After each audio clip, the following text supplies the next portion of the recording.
Hello, I am Kyoka, the Awkward Black Nomad. I'm a writer, I'm a dog mom, and I travel solo. On my channel, I talk about bopping around with my two dogs, and I also bring other Black travelers onto the channel to talk about their experiences living and traveling abroad. If that sounds like content you like, subscribe to the channel, okay? Like the video, share the video with anybody that you think would be interested in learning about Black Americans traveling abroad. I have a great guest for you tonight. I'm going to bring him on. Hello. Hello. How are you How are doing? you? I'm good. How are you? I'm doing pretty good. I'm excited to talk to you. I'm really a big fan of everything that you do. So really appreciate you having me on here. Okay, you will get everywhere with me by complimenting me. Thank you very much. I appreciate that. Hi, Khadijah. Hello. Black folk, we speak when we come into the room. So as you filter in, please drop down in the comment section and tell us hi. If you have a question for me or Dom tonight, please put a Q in front of your question and I'll get to it during the duration of this conversation. I just want to say I moved recently, and so I threw away my ring light, and so you have much better lighting than me right now. So I'm sorry if I'm a little bit in the shadows. I could turn my ring light off. No, you are doing what you're supposed to be doing. I'm the one that doesn't have the studio lighting right now, so you're doing great. It's okay. When I tell you I've had people on my channel be in like complete darkness. So like it In is the shadows, I feel like that's me right now, so we're all good. no, it's fine. We can see you. We can see you. Hi everybody. Hey. Hey. Okay, so we're gonna talk about Black folk leaving the US. Okay. So usually when I do these interviews, I ask people, okay, what's something you don't want to talk about? And the first thing they say is politics. Kyoka, I don't want to talk about politics. I don't want to talk about what's going on in the US. I think it's because, a lot of us use travel as escapism. Hmm. And so that's why we don't want to talk about what's going on at home. But you were like, no, I want to talk about politics. Black folk need to know what's going on. They need to be Yeah, prepared. They need to know that they have options. for sure, yeah, and I feel like we don't even have to get into who votes for who and blah blah blah. I don't think that's important, but I think that the reality of what's going on is important to face, and you can look at it from two perspectives. You can look at it from perspectively like, what are my possibilities of like a peaceful, fulfilling future elsewhere, or you can look at it from like, hey, while I still have the opportunity to leave this country and see and experience other culture and see the world, let me make sure that I do that, because we saw a preview of that with the pandemic, that can go away real quick. You know what I mean? So it's two sides to it, and I think that if you ignore the reality of it, you could find yourself in a really disadvantageous position. So That's very true. That's yeah, very true. Okay, so we kind of jumped in a little bit, but let's go backwards. So could you introduce yourself, tell the people where you are currently if you feel comfortable doing that? for sure. Yeah. So my name's Dom Holmes. Um, there's my handle down there. Um, I am not necessarily like a travel influencer. I just post about a whole bunch of random stuff. So follow me at your own discretion if you want to do that. But I'm based over here in central Pennsylvania. If you've ever heard of Lancaster, Pennsylvania, that's where I am. The people here locally, I'm not local. I'm not originally from here. I'm a transplant from Baltimore, but the people here call it Lancaster. In itself, it's a tourist destination, a domestic tourist destination. So some of the folks that are watching this might have heard of it, might have visited before. And that's my base of operations, mainly due to professional reasons. And as we continue to go down this path that we're going down this country, one of the biggest things that I've been doing is prospecting other places that I could potentially call home in the future, which is what we're going to talk about today. I do work in, organizing and politics, and there's a weird blend of also live events in there. And so I have a really unique, crazy background. I went to school here, and just kind of stayed around. So that's kind of how I ended up in rural Pennsylvania. And it does allow me a lot of flexibility to go enjoy these travels, right? Like I'm only a train away from JFK if I want to go like to anywhere in the world, right? And I'm only a short drive from BWI in Baltimore. if I want to hit most places on this side of the world. So it really is a convenient location to get to a bunch of major markets in a small amount of time. Okay. I wrote it down.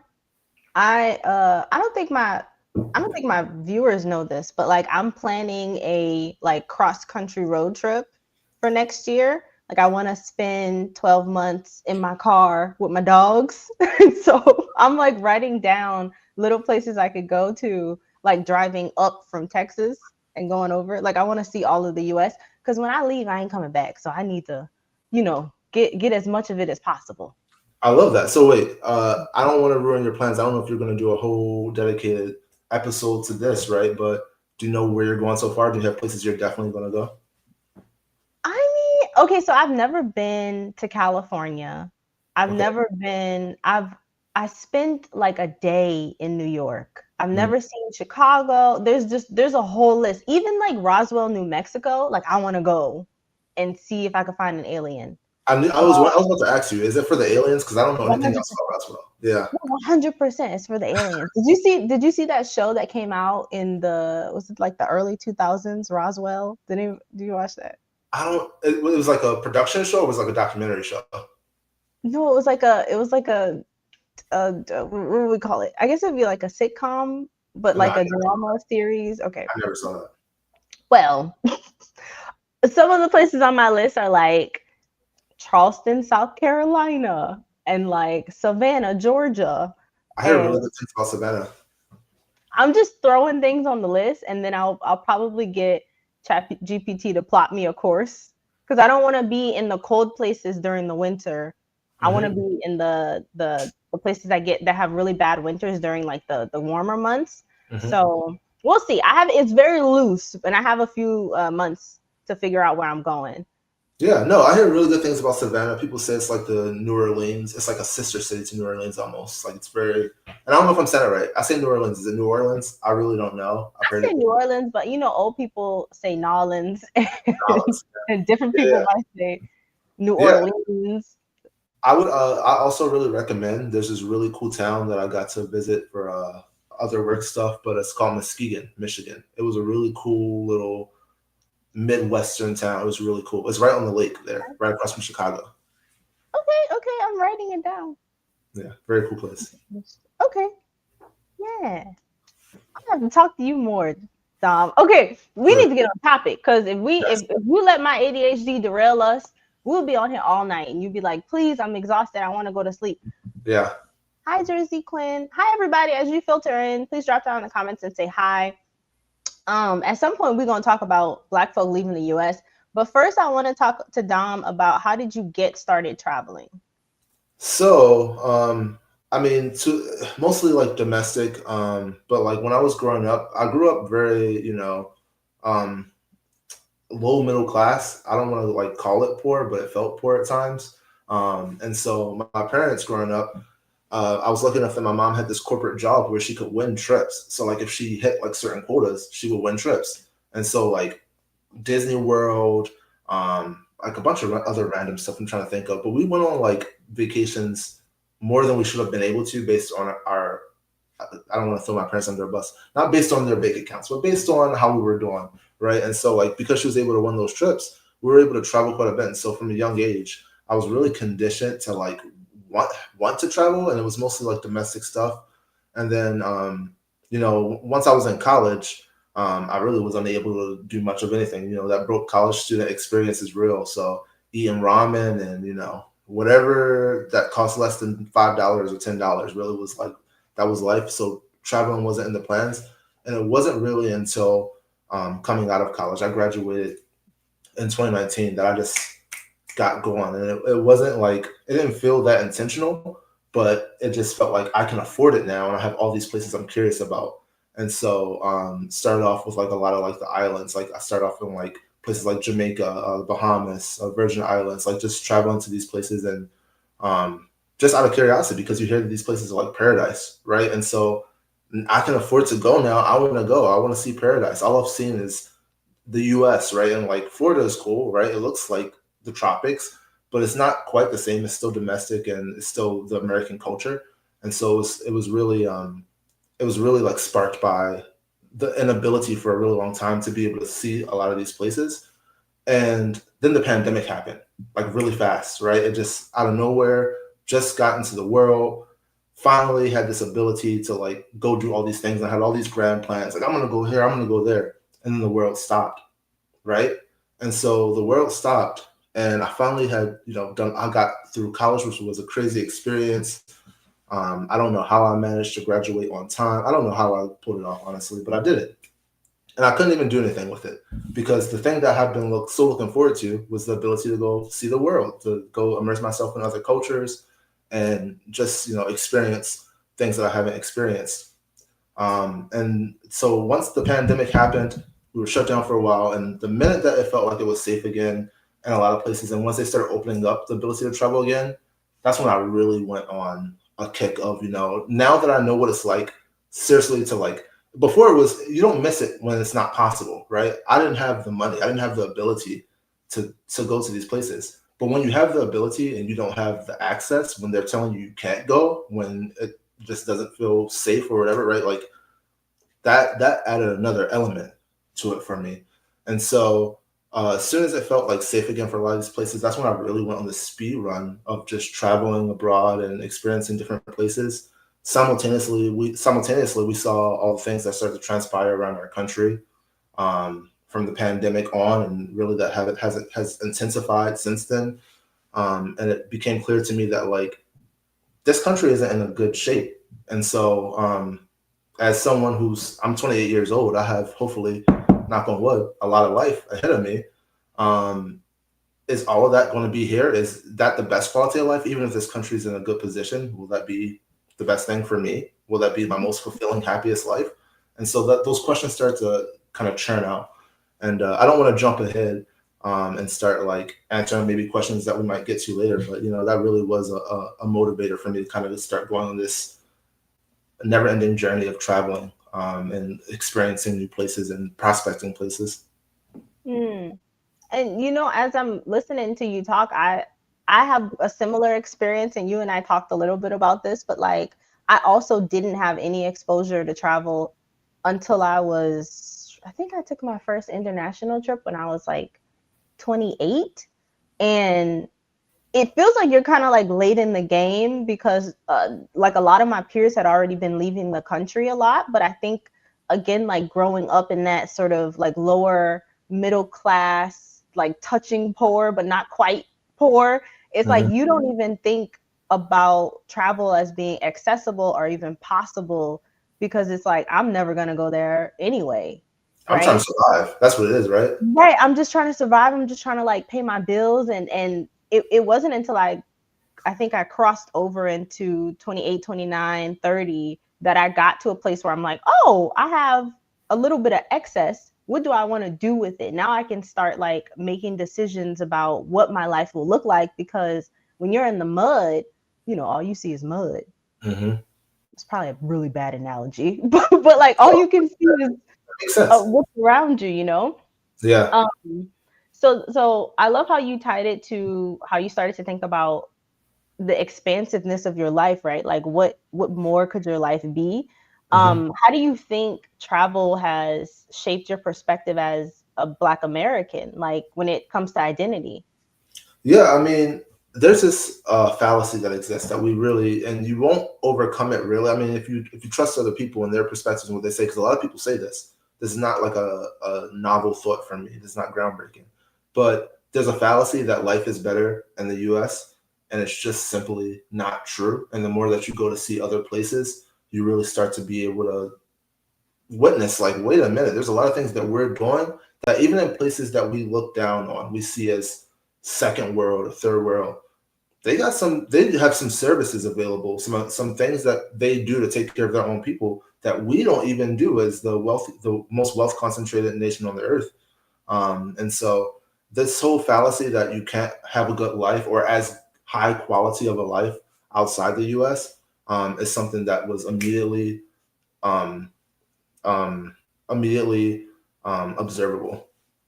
Yeah, Yeah, yeah. and I mean, I can even point to places like Dominican Republic, right, is a place that I have traveled to many times. I have a great amount of love for it. It's one of those places when I was traveling early and ripping and running through the islands, is one of those places that I got to get familiar with. And we tend to look at the Caribbean in general as this region of places where like these countries are like poor and quality of life is lower. And then to some extent that is true, right? There are things there, and there are a lot of people there that are going without. It's very, very much the case. But there are also major cities, places where the same amenities or more are offered at lower costs in more sensible ways, right? There is a better sense of community. There is a better quality of life in a lot of the ways we measure that and the metrics that we would check. Like, what are we considering quality of life? Well, your ability to afford like medicine, your ability to have access to life-saving, medicine and medical assistance, like all of those things, they check a lot of those boxes, even in the rural parts of these countries. And so there is a lot of misconceptions and fallacies that are floating around about like how much better life is in the U.S. compared to other places, and that's looking at the places that we look down on. We really, if we start to look at places like our northern neighbor Canada, some of the European countries, we really don't measure up in a lot of the important ways.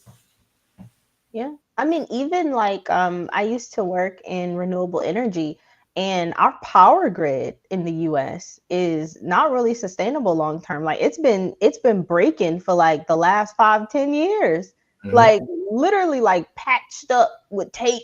Like that thing is old. And you think about it, like if we are one of the most wealthiest countries in the world, why do we have so many power outages across the nation? That makes no sense. Why are we struggling with like clean water, right? Hmm. Like these are like basic human necessities that aren't accessible to us, and we're in one of the wealthiest countries.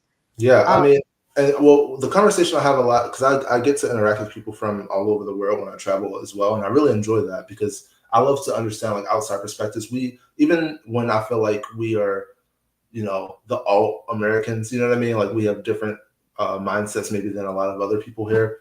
It really is like you really don't realize how indoctrinated we are until you hear other people from other places just confused on why we do some of the things we do. They're just like, why? Like why when you are deathly ill can't you have access to the care that you need? Is it just because you don't have a certain job? Or I don't understand like why that is, and why do you have access to some things that can harm entire communities in a matter of seconds? Like it's a lot of things that come up that really like we're so normalized to it, we're so exposed to it that we think these things are normal. And sometimes we don't realize that to some degree it's propaganda that we've accepted that it isn't true.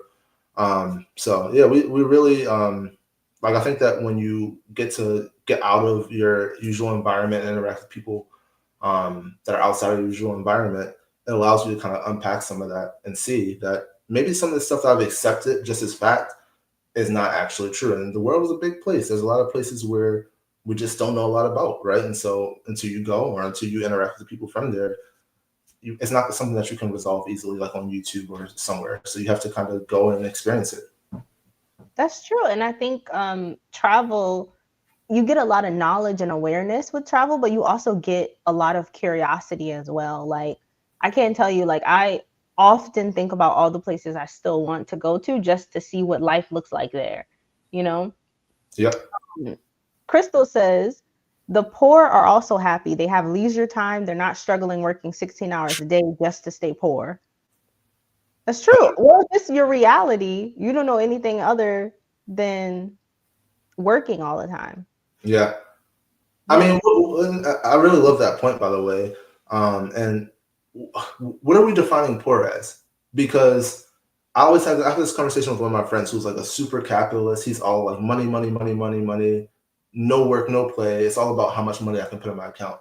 And I'm like, I know people that make a quarter of what you make that I could argue have a better quality of life.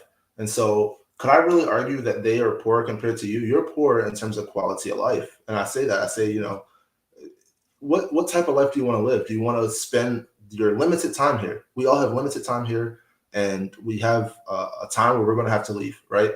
That's just the way it is. That's the promise to everyone when they come in. And the way you spend your time should be something that feels fulfilling to you. It should feel like something that when your time does come, because it will come, when it does come, you feel like you lived a life that you accomplished what you wanted to accomplish, or you got as close to accomplishing. You were on the path, right? You did what you wanted to do in your time here. Is what you want to do seriously to just chase these dollar amounts like solely? I understand like money is important. Don't I'm not going to ever be that person that says like money isn't important. Money doesn't buy happiness. If I would have won that Powerball, I would have been real happy right now. So I'm not going to sit here and say that, but it is one of those things where you have to have a balance. You have to determine how much does that money help you get towards your quality of life that you want to achieve. And in other places, it takes a much lower amount to the point. It takes a much lower amount of money to achieve that quality of life. That's what makes them happier. They feel fulfilled because they can do in their everyday life what they want to do, what feels fulfilling. And we struggle to have that here because I mean, just everything here is continuing to uh, increase in cost, and it becomes less realistic for people to afford the things that make everyday life worthwhile and sustainable. So, Yeah, great point. and I think also you have to ask yourself, what are you working for, right? Like at what point, and I think especially with Black people, because we um or at least I feel like it was hammered into me to be successful, to be educated, to do better, right? To do better than the generation before me. We have all of this pressure to achieve something. And then I noticed as I got older and I got more accomplished, I struggled to figure out what that achievement meant to my life and also what is it, right? Like when does the goalpost stop moving? When have I acquired enough wealth? When have I, had enough accolades? Every day I'm like, do I need a doctorate? Every other, at least once a week, I'm like, should I go back to school? Hmm. Do I need to be a doctor? And it's like, why? Why are you doing that? Why do you need to do that? Why do you need to like take on more work? Why do you need another promotion? And then like when you look at, like you said, the quality of life that you're living, your friend probably isn't eating all his fruits and vegetables, right? Like your friend probably isn't getting like 8 hours of sleep at night, not moisturizing, not drinking his water. Like he tired. And I think a lot of people are walking around tired trying to pursue wealth and whatever accolade that they haven't even decided if it's for them, if it's for their lives. Hmm. Yeah, yeah, I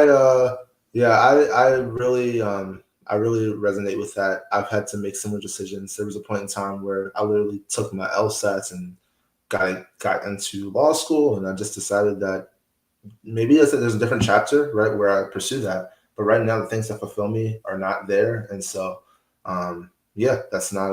And it doesn't. It isn't also just going back to the point of what is the future of for me in this place, and I'm not sure how much it makes sense to accrue a bunch of debt to get a legal degree that really only holds weight in this place that I might not be. So it didn't really make sense. Hmm. So speaking of this place that you may not be in, why do you think it's important for Black Americans, especially, to kind of pay attention to some of the policy shifts right now? Yeah, I mean, it's not it's policy, right? But it's also the action. If we look at what's been happening, very, I mean, I want to be careful what I say. If we look at what's been happening in places like LA and places like DC, what's purported to happen in Chicago and Baltimore, um, it's not normal, right? I don't like we tend to like we always play as a people, we play all day, and so we make memes about it and stuff. And like I'm down for it, I laugh at it too. But like just to be clear, this is not supposed to happen. This is not normal. In other countries, when this happens, we usually look at it as something that is violative of the people's rights, and when it's to our benefit, sometimes we even interfere with it, right? And so when it's happening here, we have to be clear what's happening. There is, simply put, a fascist takeover of this country, and all that means is that the people that are most threatened by our existence and our success and our prosperity in this country, because they want all of that for themselves and people like them, they're seizing more power, they're becoming more bold, they're becoming more aggressive, and it's shifting from just words very quickly to action. They're emboldened because they feel like there's no one that's going to stop them and that can stop them. And so far, they've been right. And so, um, I definitely am not someone that advocates running from a fight. I suggest that people do fight for their home, because this is some like I we have to establish this too. My own heritage, when I have someone who is of a less melanated complexion, right, tell me that I'm not American, the fact of the matter is that I'm actually most likely more American than them, because their ancestors probably got here 100 to 150 years after mine. My ancestors literally built this nation with their um, sacrifice of, or not even sacrifice. What do you call? I mean, it's not sacrifice. Sacrifice is like a choice. It's with their suffering, right, and their going through, going through the pains of slavery, right, and so um, folks that came through like Ellis Island got here a century or more after my family, who was here to build this thing from the ground up. And so when we're thinking about who's American and who should be here to fight for this country, it is a complicated thing, right? Because this country is obviously in a little bit of trouble right now, a little bit of a downward, more than a little bit of a downward slide. It's as much home to me or more home to me than them. But I don't know how willing I am or how realistic it is for us to be the ones to save it, because we didn't bring it here, right? And so um, it feels like if what you're looking for is a life that has security, that has prosperity, that has fulfillment, um, you definitely can't get that while you're spending your entire existence or a large part of it fighting for the rights that you were promised. That's not a good path, if you ask me, right? And so for me, it comes down to simply I don't feel confident that we can um, be the ones to save this country from itself. We keep trying. I think that we had, like if we're talking about like Obama and like the vision that he had, for example, right? I think that we've had many leaders going way back that have had this idea that we can save this country from itself and its worst tendencies. But as we get further and further down this path, it feels like America doesn't want to be saved, and it's really stubborn about the fact that it wants to be the America that is trying to be. And if you want to spend your time and energy fighting that and trying to save that, I commend you. I stand beside you, but eventually it might be from afar. Yeah. No, and I'm happy you brought that up because I've seen a lot of discourse online about, you know, we are American. Black Americans are American. We laid the groundwork for this country's success. Um, and I can see why a lot of people, especially being from the South, and having a family that has land, I understand why people may feel like they don't want to give up anything, but at the same time, I feel like our ancestors gave up a lot. Mm-hmm. We've given up a lot. And I think they've given up so much that I don't need to give up anything else to this nation. Why do you think a lot of younger people are more open to leaving the US as opposed to staying and fighting? Yeah, I think it comes down to fatigue. I mean, it's. I think that when we talk about trauma, for example, right? People always talk about that trauma can be generational, right? It can be literally passed down. Like when you see the suffering that has existed for extended periods of time, that can be generational. And so I don't think it's far fetched to say that fatigue can also be generational. And so even though I only have 28 years of experience on this planet, right? Um, I can see that the people that came before me gave everything, everything imaginable, and still we find ourselves here today. And not to tarnish their work or their legacy, because I think that there are definitely strides that have been made. I'm not going to sit here and say that there hasn't, but the fact that America, this huge machine that this country is, keeps trying to turn back. Even when we get better together, right? We do better when we all get on the same page and work forward as a country, as a nation. But we keep trying to turn back, and we try so hard, and I shouldn't say we. The America keeps trying to turn back, right? And no matter how far we get away from the past, it's like it keeps chasing us. And maybe at some point, people just get tired of trying to save something that doesn't want to be saved, right? J. Cole in that famous song, he says, "Don't save her, she don't want to be saved." That's how I'm feeling about America. Like America doesn't want to be saved, and the same people that don't want us here to be prosperous and happy, I think that there comes a point also if we all collectively just, not that this, I don't see this as a real possibility, but if we all collectively like said, all right, we're out of here, I think they would miss us real fast. Well, yeah, because Because we're taking our money with us. we're taking our money, we're taking our talents, we're taking our creativity, we're taking our intelligence. Like we have built this country as a people. We really have played the most foundational part in what this country has become, and yet we get treated the worst. We get vilified and treated as a threat for some reason to the folks that have benefited from our continual contributions to this country. And so I think to really like put a point on your question, I think that a lot of people in Gen Z and younger millennials are just fed up. We're just tired. We're not trying to fight for this anymore. We don't feel connection to it, by the way, because this country keeps spinning in our face. And so we're like, all right, if you don't want me here, I don't have to be here. And we also are getting to a point where I think because of the increased accessibility of global travel and people getting to see, like, there are so many Black expats that you can go and see how they're living. And you're like, wait a minute, like, I never thought that I could live this good in other places. It just hasn't crossed my mind.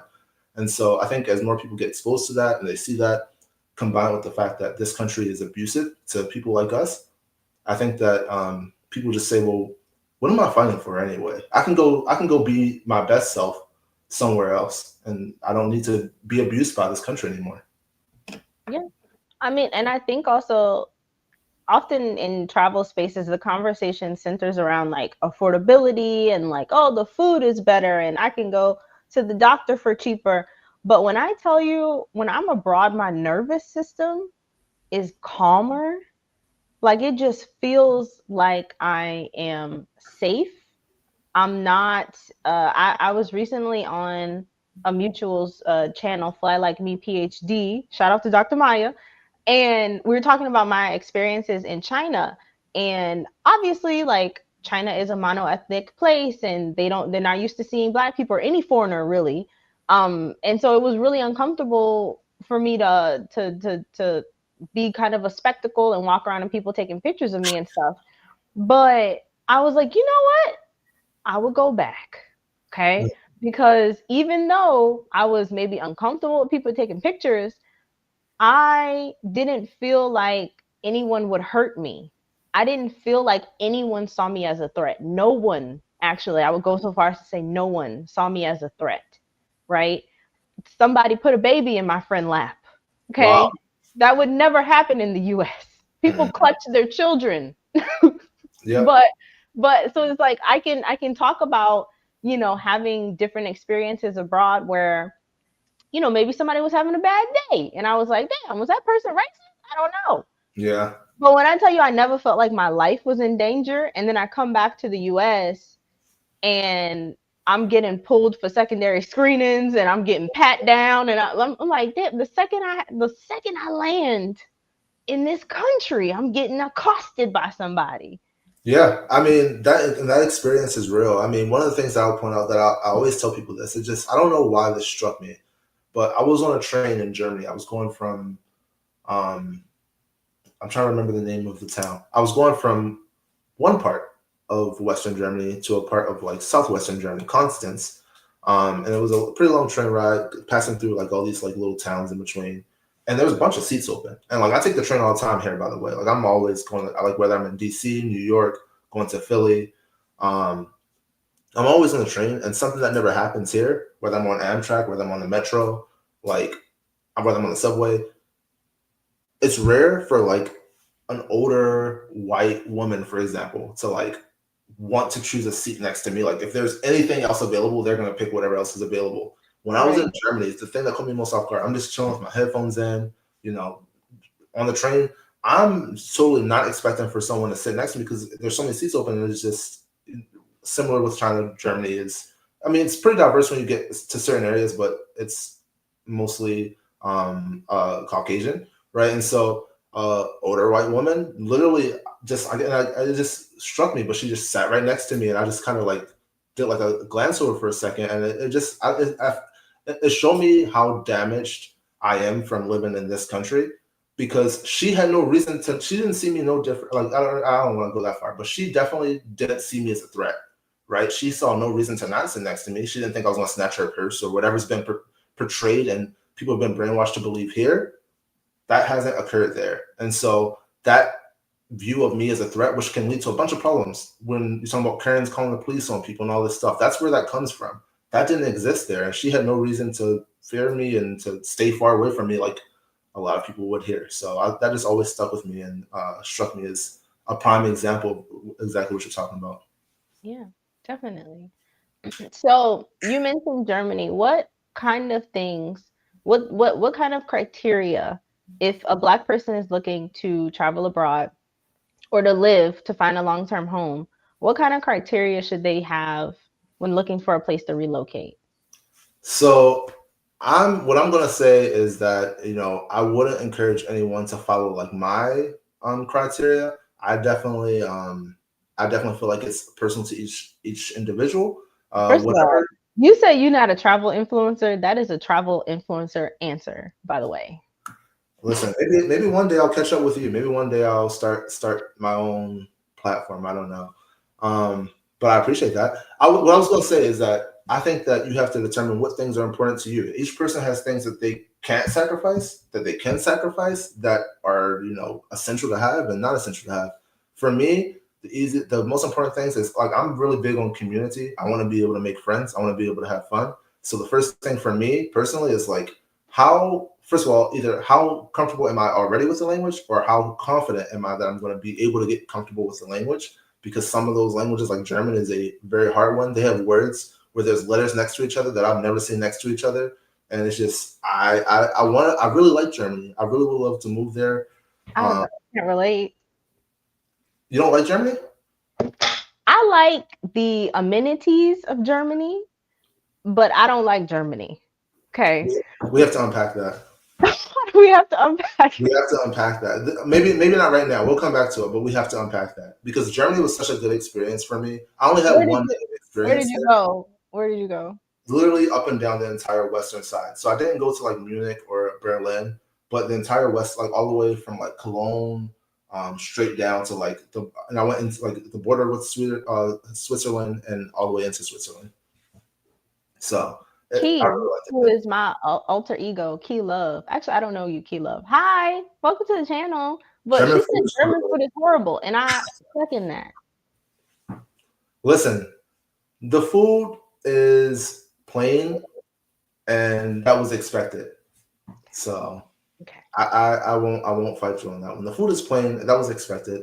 I think that's how a lot. Like if you go to England, I'm not sure you're gonna like. I don't know. I'm not sure you're gonna get better food in that region. So maybe Italy. I don't know. I haven't experienced Italy, but yeah. Anyway, no, yeah. So the criteria for me um, is like familiarity with language or like the potential to be familiar with language. I think also like how many of anyone that is in proximity to me is already there is definitely a factor. Like, are there any brown people whatsoever? Like, are they used to brown people being there? Are there brown people there? Is there like a potential for me to still have like a connection with my fellow people? I don't know. Like, that does You matter to me.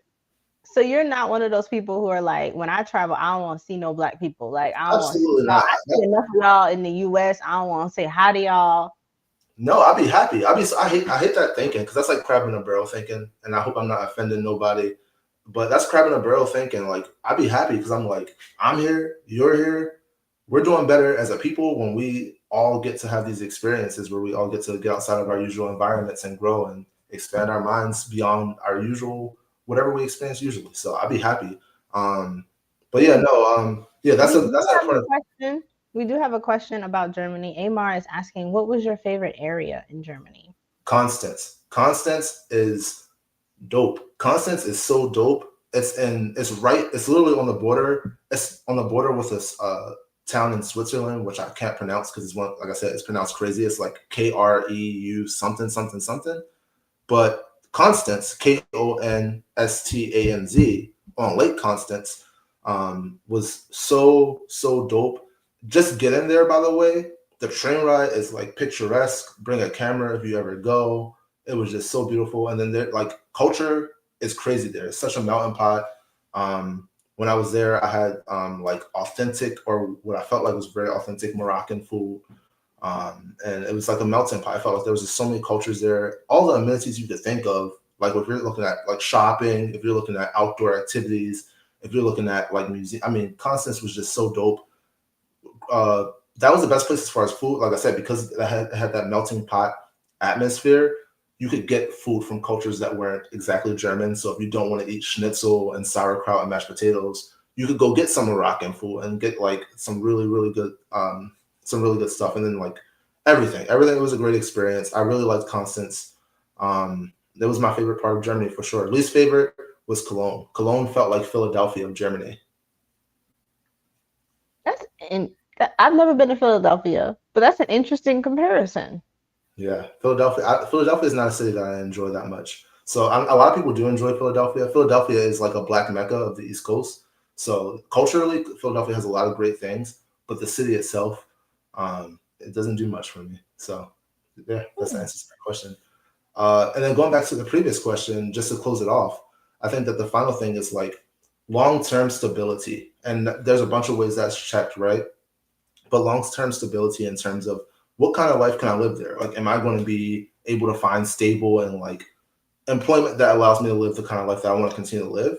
Stability, as in, like, are they going to have a civil war in 10 or 15 years, or are they going to be stable themselves? Or are they going to get invaded like Ukraine is right now? You know what I mean? Like, stability is also an important factor because one thing we do need to not underestimate is that obviously, with the US being the number one world power, we enjoy a level of stability here that other places in the world obviously don't enjoy as much. Now, there's a whole larger conversation to have there about, what does it mean to the world if like the US completely fails, because I think stability overall is something that goes into question around the world. I think that we're one of those countries that if we go down, we're going to bring a lot of people with us. But yeah, if this country's just in a really downward turn and doesn't completely collapse, I think there will be places that are probably a little bit more stable and safe. You don't have to worry about your kids going to school and getting shot, right? You don't have to worry about, needing life saving medical attention and not being able to get it.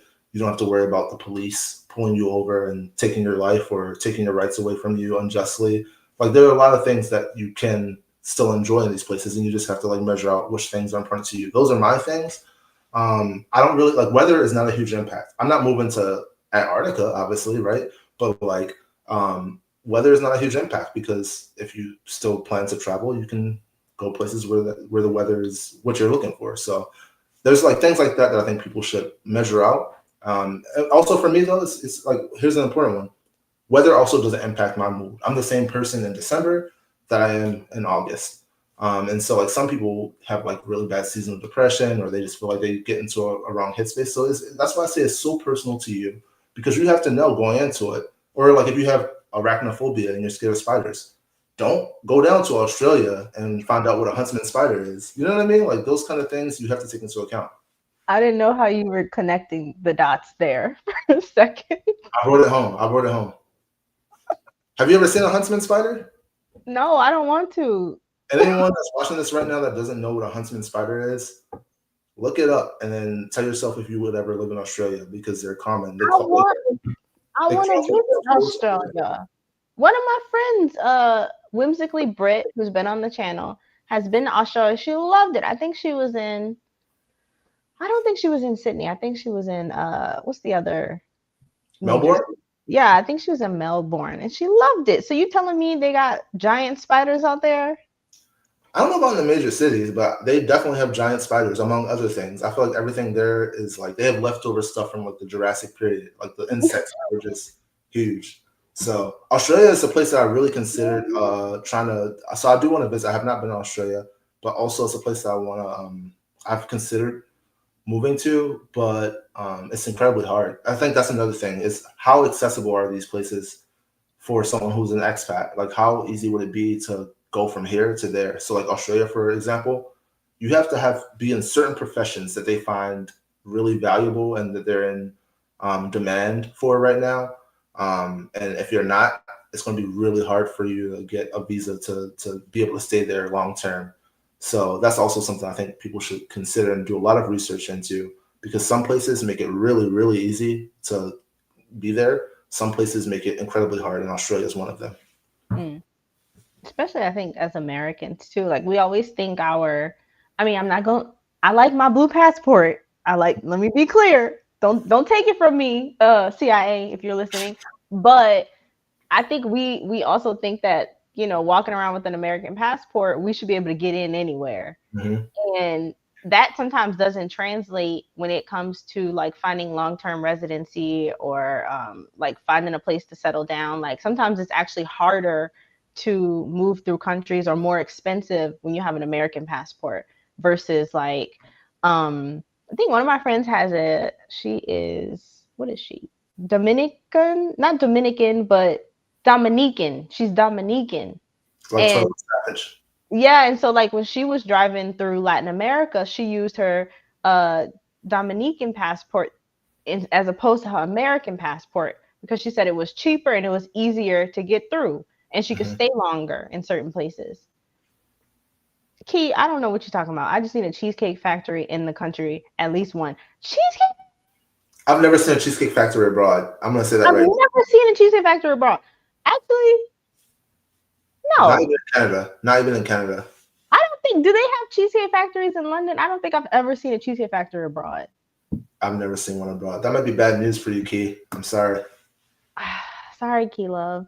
Okay, so Ty is asking, what are your thoughts on language barrier in the country we decide on? How is the language barrier in Germany? Germans speak English. We're Oh yeah, they're way better educated than us. So most of them speak not just like a little bit of English. They speak fluent English, like better. They have a more extensive vocabulary than some people you might encounter that were born here and should know English their entire life.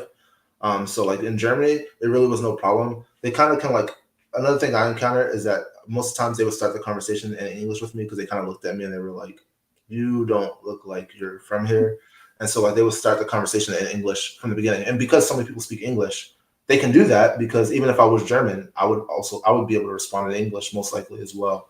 So in Germany, it wasn't a really big thing.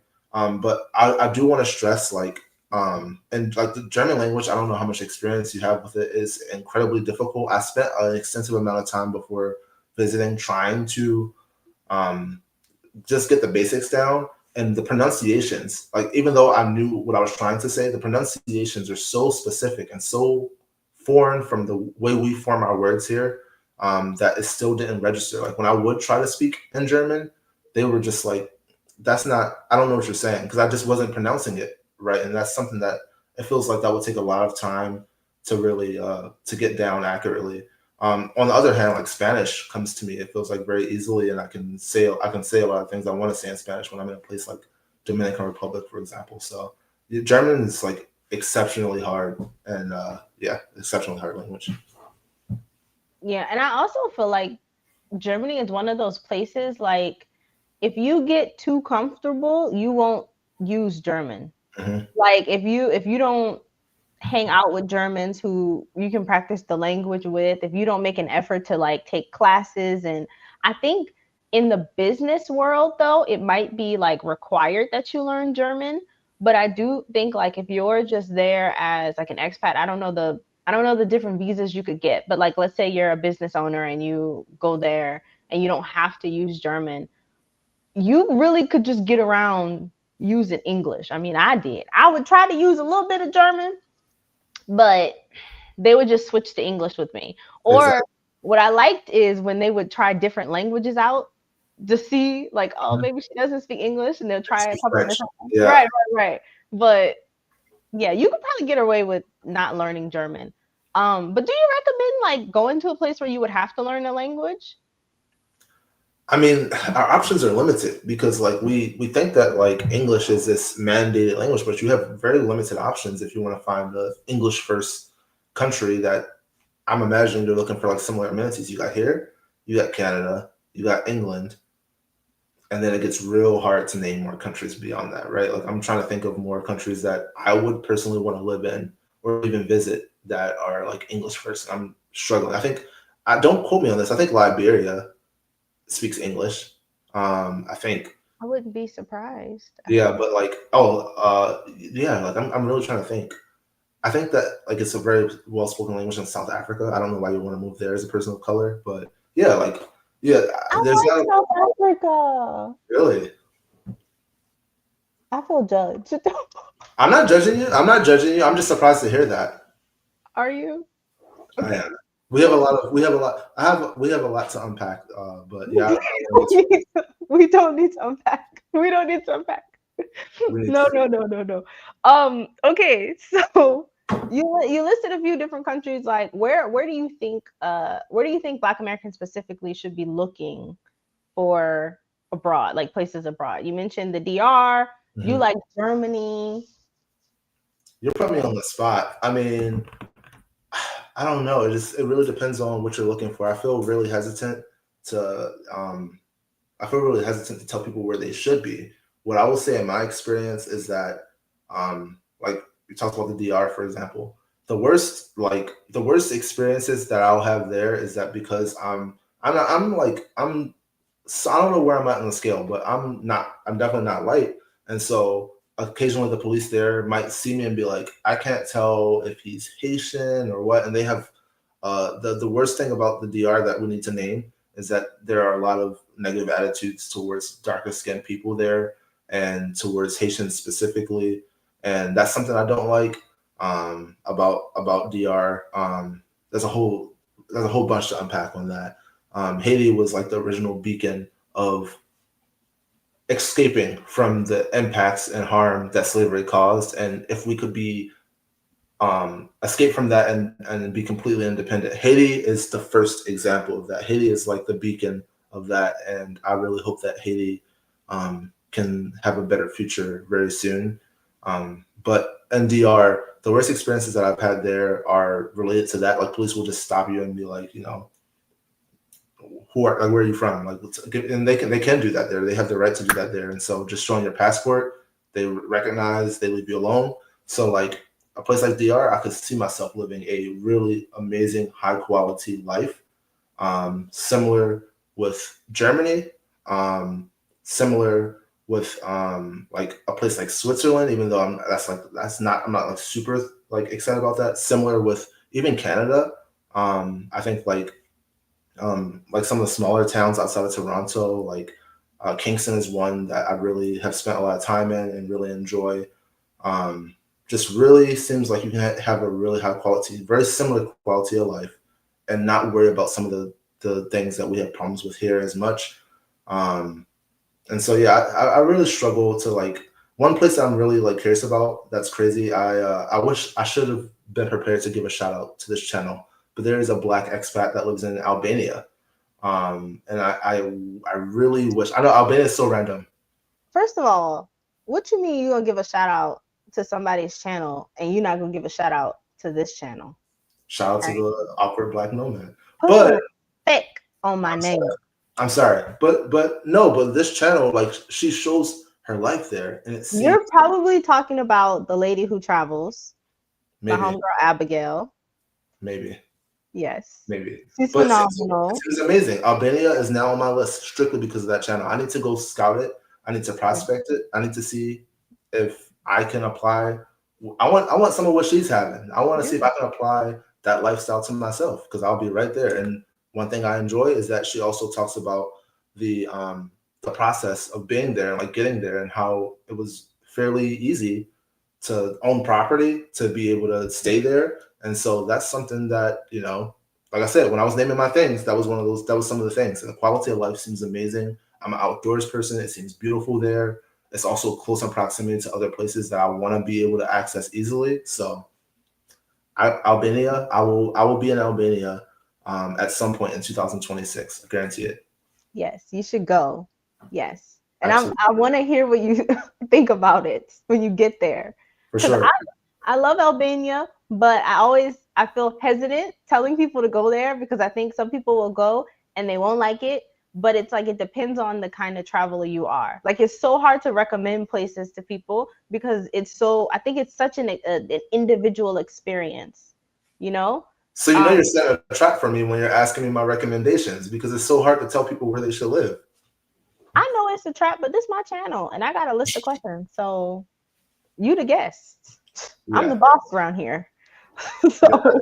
You're right. But it's a hard question to answer. What I would say for people is, do your homework, like, and prospect. Like, that's the thing. Like, go as a tourist, like 2, 3, 4, 5 times. Like, really see it in all the seasons and all. You know what I mean? Like, spend time there, get familiar with it, learn the ups and downs, because it's not going to be all sunshine and rainbows. If you base it off of just a week or two that you spent there one time, you might be setting yourself up, because you can get a good 2 weeks anywhere, but then the rest of the year might suck. So Yeah. just do your homework.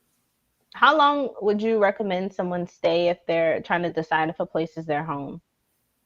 So depends on how what's available to you. A lot of places, most places, you can stay with an American passport. You can stay up to 90 days. So if you have like one of those remote jobs where you have, as long as you have good Wi-Fi, and if you can trust yourself to wake up on your usual schedule when you're somewhere else where it might be dark or whatever, if I could do that, I would do that. So like, yeah, I mean, it's totally up to you. I would say, like I said, go multiple times. If you can't be one of those people that can go be there for 3 months at a time, like really exhaust your whole period that you can be there.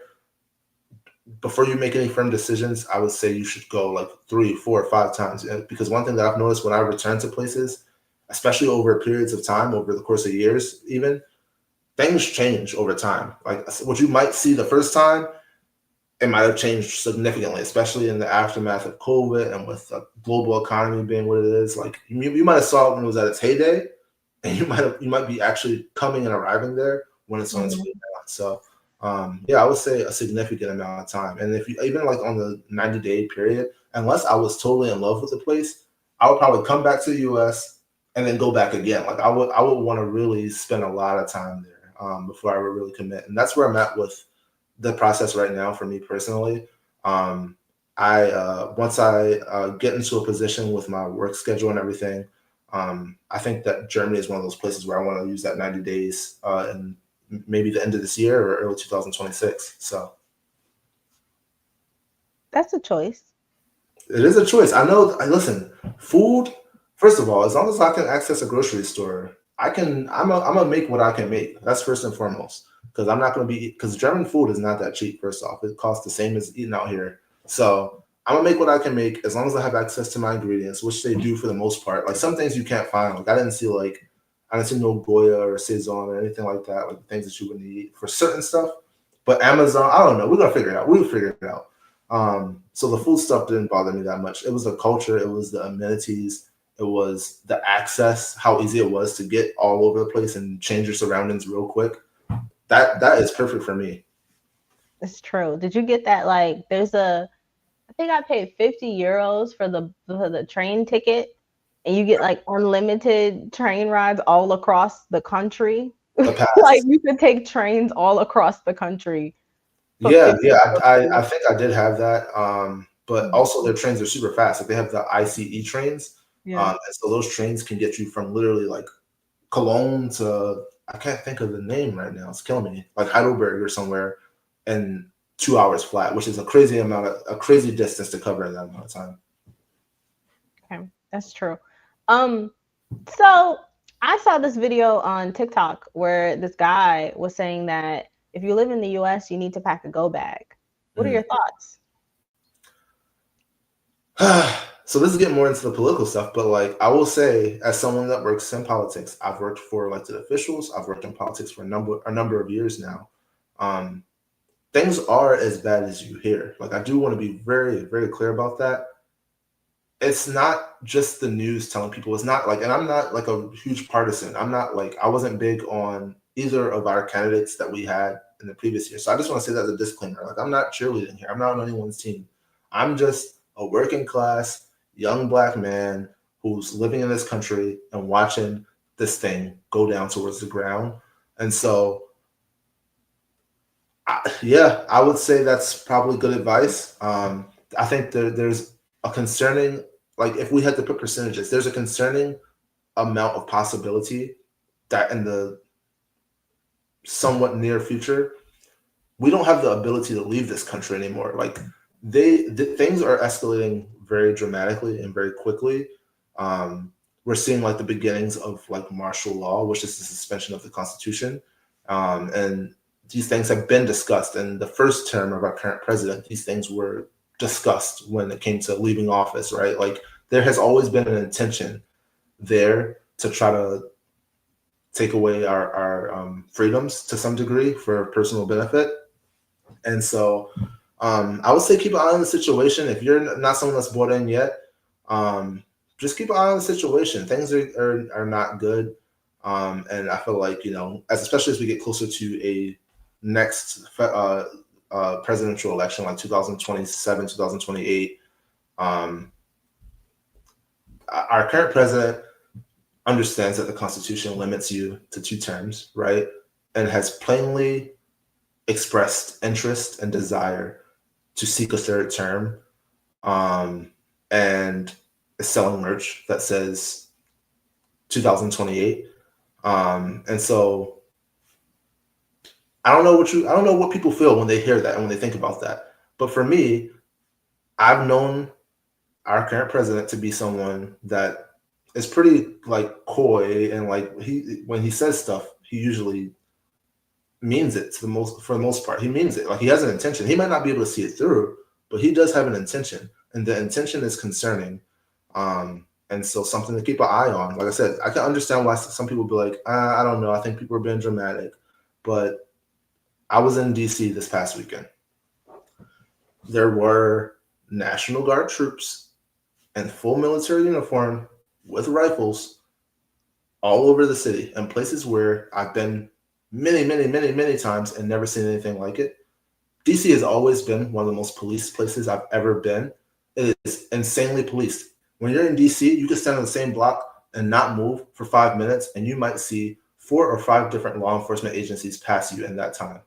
And I'm not exaggerating. It's always been heavily policed. I've never felt unsafe in any part of DC. And I've been to some of the rougher parts because it's just so heavily policed. It feels like a lot of the crime is focused on things that I wouldn't be a part of as someone that's not from DC. So there's no need for it. And it feels like it's really just a seizure of power because you can get away with it.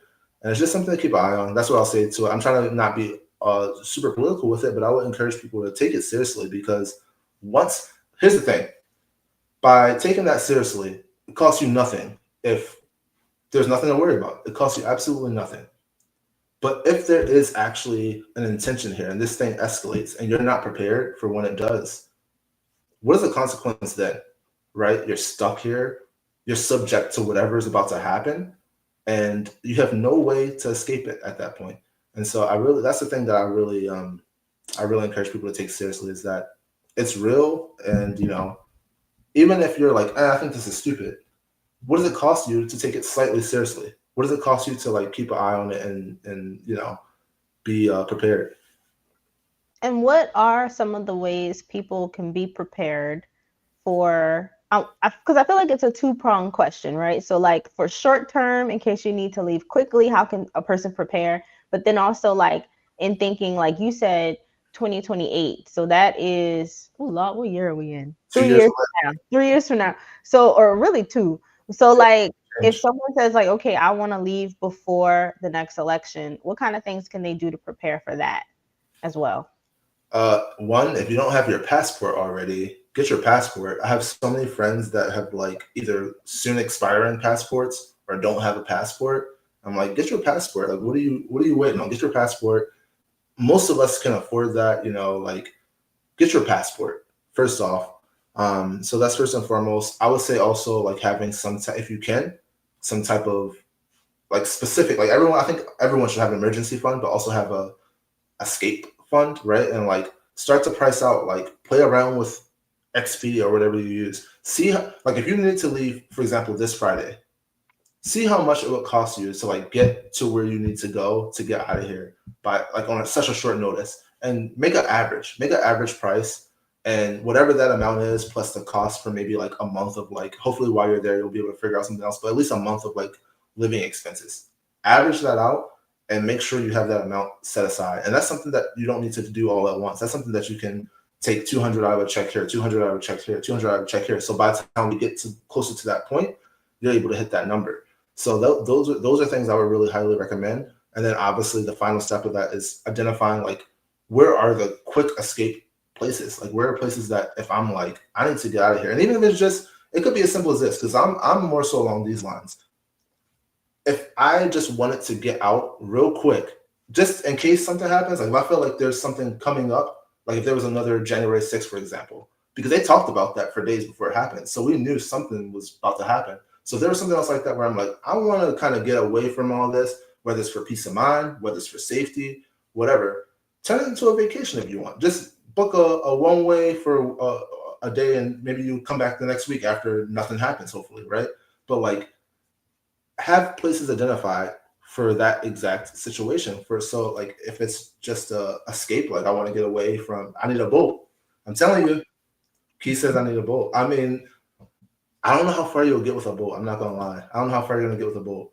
But no, yeah, like have those places set out um for you to be prepared so that you're not reacting once it happens. Because once it happens, you're in it. Like we talked about a second ago, you're in it. It's going to be potentially too late to really do anything meaningful.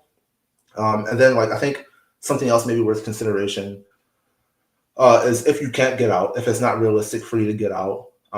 Maybe there are domestic locations where you might can be more off the radar or more like away from whatever is going on. And so I would say even identifying that. For me, I feel like I feel confidence that like some of the territories, like the Virgin Islands, like I mentioned earlier, you might actually be able to kind of fly under the radar and still be inside the U.S., but really get away from all the mess that's happening, especially some of those places like the Virgin Islands, they're self-governing, and so um, you might have a better chance in a place where like the government there might not be so willing to comply, or even like Puerto Rico. I mean, that's a more complicated one, but they're self-governing. So I think those are things to consider if you can't get out of the U.S. territory. Yeah. Khadijah is asking, it's good to be prepared. How do you prep for emergency events while traveling? Do you prep for emergency events while traveling? To a degree, yeah. I gotta admit that probably don't do it as well as I should because I'm just kind of laissez-faire when it comes. I feel like I'm like something bad going to happen. If it's to the point where I'm not even able to communicate with someone, I don't know how much my preparedness is going to matter. So if I'm like on what's the word they say? I don't know the word, incapacitated. Like I don't know how much my prep will matter, right? But like I prepare for as much as I can. So like emergency situations like allergies. I like when I go like when I went to Germany, I had an allergy card because I'm allergic to certain like foods. So I like if I go to a restaurant, I'm not sure that they're understanding my English the way I want them to. I had that ready, so like I could just be like, I'm like allergic to this. Can you please make sure my food doesn't come into contact with this? So simple things like that. I always, when I'm in somewhere that feels really remote, I always kind of get a feel for like how far is the nearest hospital or whatever, right? Because that tells me how. Because I'm like a very active person. I like to do things like jet ski. I like to do things like hike, things that you can get injured doing. And so that'll tell me how much should I be adventurous in this trip. If I'm an hour and a half from the nearest hospital, maybe I don't like go rock climbing or something crazy. You know what I mean? Stuff like that. So I No, think I that's my level of prep, more so than having an actual plan. no, I don't know what you mean. I would never. Really? Well, you know what I think it is? I'm more of a delusional traveler. Mm. Okay, I think that's what it is. So I have a heightened sense of self and a disbelief that harm will come to me abroad. So I don't plan at all. That probably keeps you safe. I'm not gonna lie. Do you know? All right. Shout out to Dominique Travels. Do you know Dominique Travels? Do you know who that is? I don't think so. Shout out to Dominique Travels. I think that's the name of her page. I'm pretty confident that's the name of her page. She's a young black woman from the UK, I believe. Um, Okay. and she puts herself in situations that I just admire her bravery because she puts herself in situations that I would not, but I really respect her bravery. To some degree, I like aspire to be as brave as someone like her because I think she kind of throws caution to the wind. She's like, YOLO, we gotta live our life. So I really respect that. Yeah, I mean, again, like I'm from New Orleans, so like I didn't drove through water before. Like Hmm. a hurricane not scary to me. You make sure there's food in the house and keep the fridge closed because that's where the liquor gonna be at.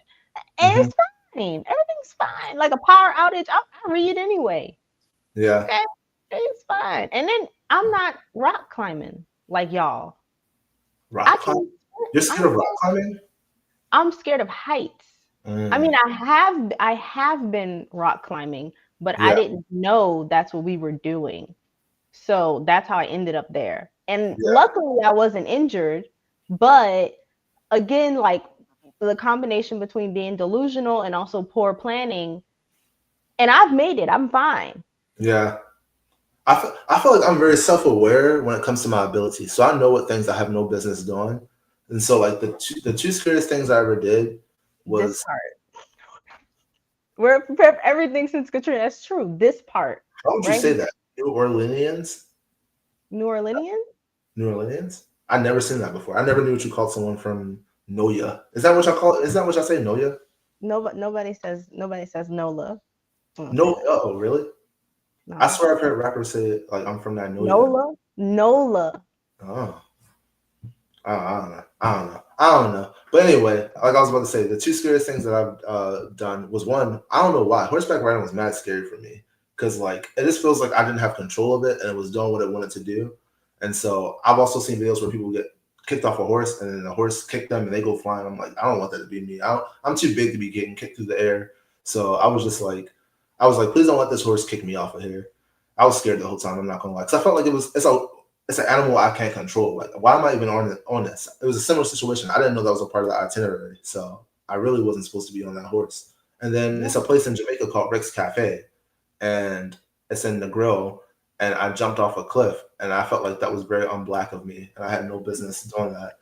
But it was cool. I was scared. I forgot how to swim for a second because I'm a good swimmer, but I was so Mhm. frozen that like I went under the water, and I was like, okay, I'm alive. Like I was just really like not sure if I was alive for a second. And then I You was weren't sure. You thought you died. for real. I'm telling you, like when you jump into that air, yeah, I don't No, know. That that's was what scary. I can't swim. Well, I took swimming lessons this past few last month in Colombia. I took some swimming lessons, so I feel like a little bit more comfortable, but I would never jump into water without a life vest because I definitely Yeah, don't have faith in my abilities. yeah. I'm like, yeah. That was the only time I did it. And then recently, I was in DR again recently, and they like we were on this boat excursion thing, and they stopped the boat, and they were like, y'all can jump out right now if y'all want. And then immediately, two French girls like just jumped, like no, they wasn't scared of the water at all. And I was like, wow. And I was like, for a second, I was like, I feel like I should like why am I scared? Like I can swim, like I should jump in. But then something it was something ancestral, it felt like that was just like sit down, do not get out of your seat, keep your life vest on, do not get in that water. Cause like you don't know what's down there. I don't Your know. ancestors held you back. They Yeah, were they were like, looking down, they were like, come on. You didn't get this far to get eaten by a shark in the middle of the Caribbean Sea right now. oh my God, you probably would have been fine. Probably, but You would have I'm been with fine. you. I'm right with you. When it comes to like the ocean, I just respect it. I think that's what it is. I respect the force of it. I'm not about to play in the ocean like I belong there. You didn't mention any African countries I've other never than, I've never been to the continent of Africa. It is on my list. Morocco is on my list. well, we need to unpack that. Listen, I want to go to Africa. I just have trouble identifying where exactly I want to go. Morocco has really been going up on my list, but I also want to go to places that my ancestors could actually have been from. And so I've been trying to identify like where I would go. Like I would be from Western Africa as a descendant of slaves, most likely. So it's just like Have you where would I go? have you done any like DNA testing to see? No, no. I've done like the ancestry that's like just based on like your name and stuff like that, but I've never done like the cheek swab. Have you? I did, yeah, I did. Recently, I did the African ancestry, Hmm. and I didn't forgot where my people from, child. It was, but it was interesting because I was like, it was like 99.7%. I think I'm Mali. Oh Wait, wow, I I can put kind it of in see the that. group chat with my, but it's like they track through your matrilineal line, so like your mom's mom, and Hmm. apparently like because I had such a high percentage, it means that like it stayed that DNA strain stayed intact and we Oh didn't wow, cross mingle. So it was like because it was such a high number. yeah, Um, So I'm interested to seeing more of the continent. I'm going to Ghana next month. Oh wow. Um, I've been to South Africa. I've been to Morocco. I love Morocco. Yeah. But yeah, I definitely want to see more of the continent. Kenya, Namibia, Yeah. Tanzania. I want to go. Honestly, I want to do like a nomad bop and bring my dogs and just bop around Africa.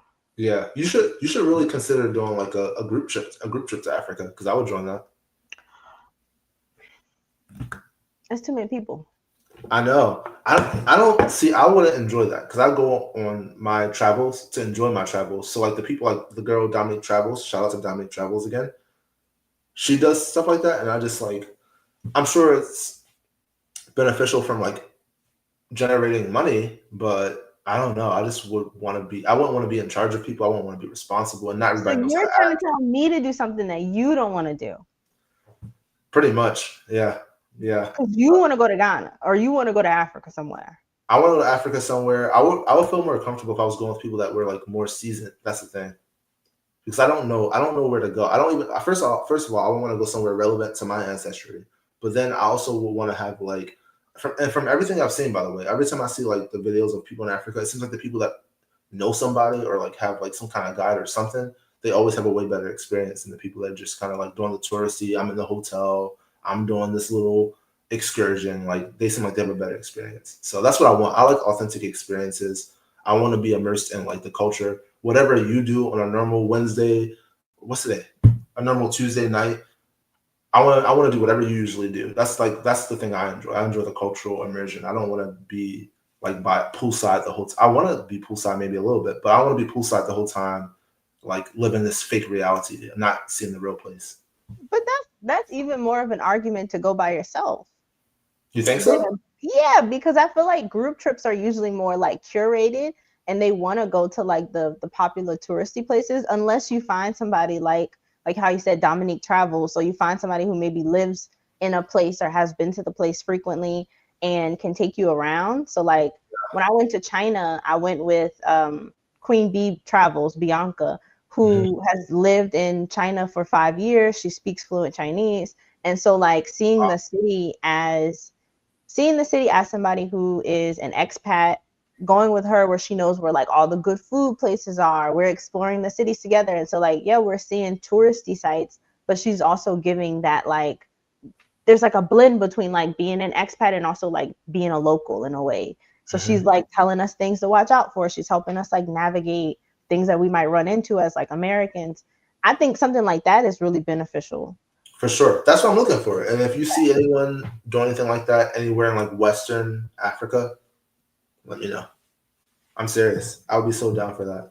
Okay, For it's not gonna be me. Well, I Morocco don't know. vlogs. I'll never say never, but I don't think it'll be. That's too much work. I don't like. I don't like wrangling cats. I feel you. I feel you. Well, I've enjoyed our conversation. I feel like we covered a lot of ground, and we talked about a lot of different things.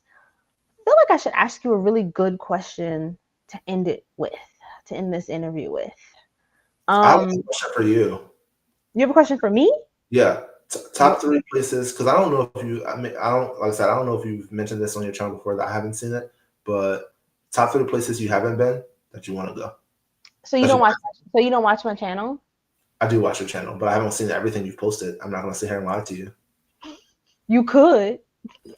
I I don't have all of my favorite things. I've never seen every of anything. Like I've never been able, I don't watch shows. Like I'm not, I have Netflix, I have Paramount, I have all that stuff, and I don't watch shows. Like Abbott Elementary, one of my favorite shows that came out recently.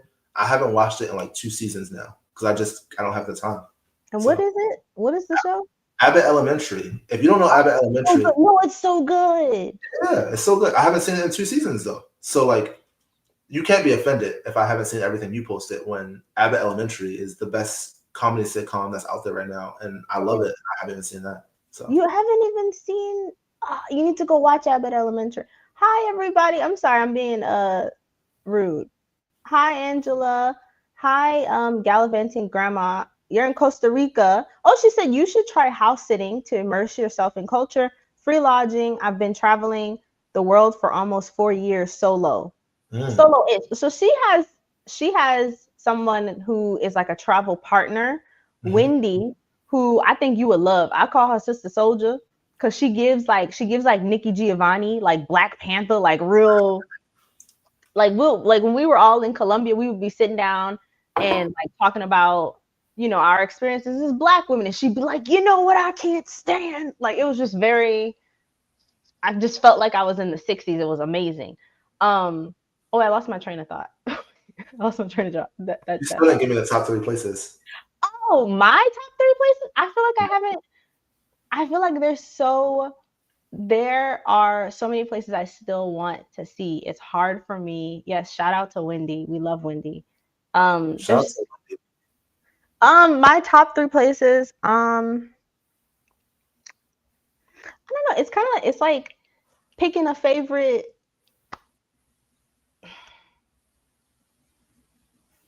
I like Denmark Mm, because of the architecture. Because the way they build in a way that it kind of like balances nature and architecture, right? So yeah, like a lot of like buildings that have large windows, like floor to ceiling windows and open spaces, and they have this thing about not obstructing the view, so you can always, no matter where you are, you can always see like the big clear sky. And they build like around water in a mhm. way that is very beautiful and peaceful. um It's time for a walk. my dogs are I know we've been on the phone for too long. um my other answer is London. London is like a toxic ex. I'm always going back and forth to London. I've been 3 times. Terrible. I need to stop going. I'm not going anymore. What makes Um, you what makes you keep returning? I don't even feel like it's one of those places that if you have one bad experience, I'll be done. I think it's just the place. Sorry, it's getting kind of crazy in here. I think it was the first place I went to abroad, Hmm. and I don't know. I feel like there's always something to do. Every time I go back, I always find a new area to explore. I know where the good food is. It's not English food. It might be Indian food, child. It might be For Caribbean sure. food. It For might sure. I be love like that. Cool. I know where the good food is now because I've been so many times. I know where to stay. I don't mind staying out of like Central. And that's where the Harry Potter Studios is. I've been to the Harry Potter Studios twice. I always Yeah. have something to do. Yeah. And then lastly, I'll say Albania.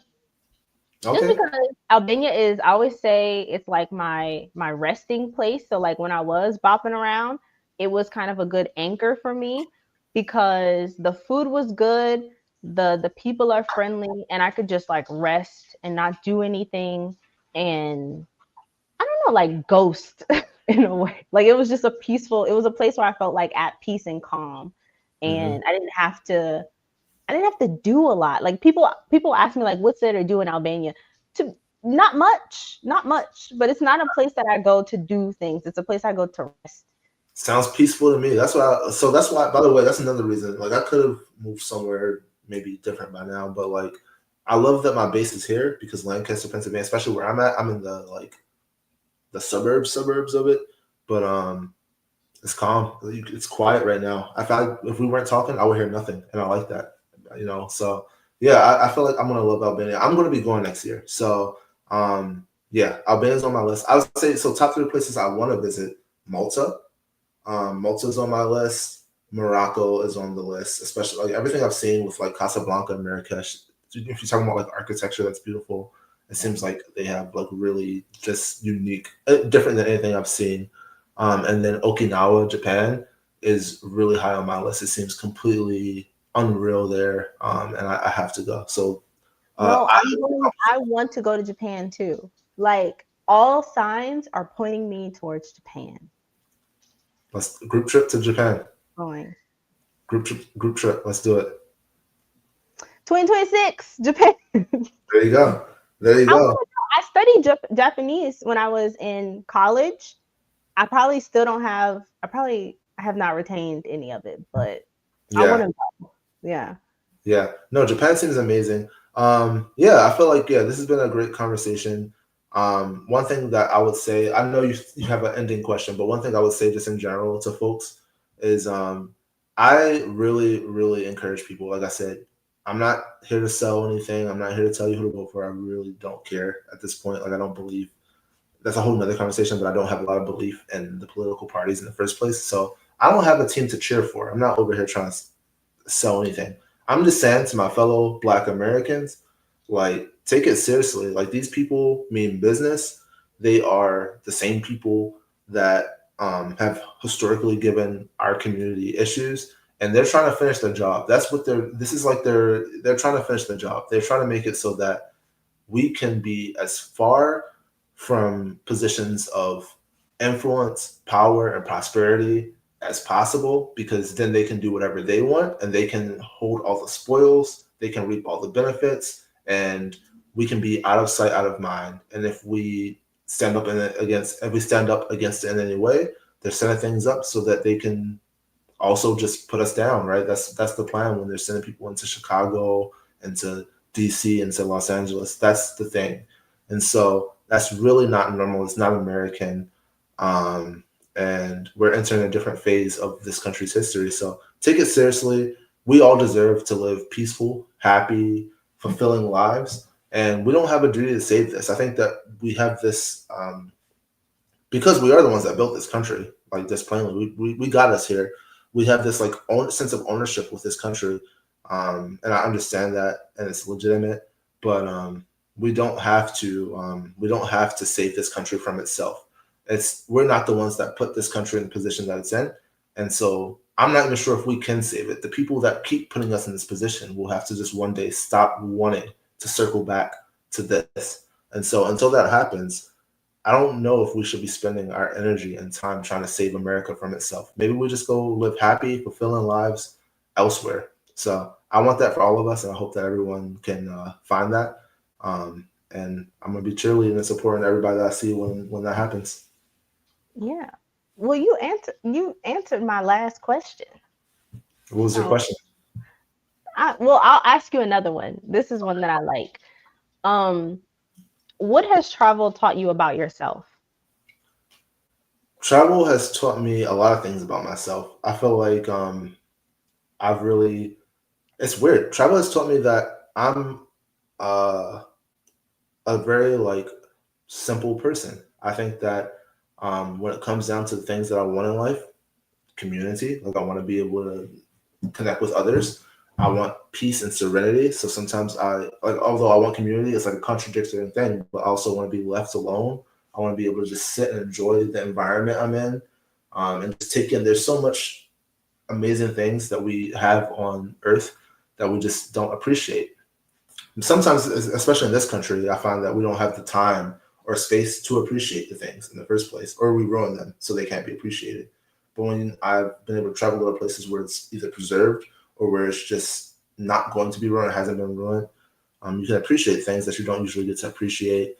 And I think this also taught me that, um, you know, I'm a continually evolving person, and I think that I there's a future for me that I can't even see. Right, like, I may want a lot of things that I want strictly because it helps me continue to sustain the life that I live here. So if I take myself out of this environment, maybe the things that I want and need completely change, and I can't even foresee that. So I think that's something to take into account too. Like, everything that we do is conducive towards a successful American life, trying to live that American dream, whatever that is. That's not, it doesn't exist anymore, but whatever that's supposed to be, everything we do tends to go towards that. You're talking about, going to get a doctorate or going to law school. Like, that's trying to fulfill something that might not ever be able to be fulfilled here, right? And so when you get out of that, not only then will you be able to really, like, remove yourself from the weight of America on your shoulders and be able to figure out, like, what is it that I actually just want? Like, what is it that will fulfill me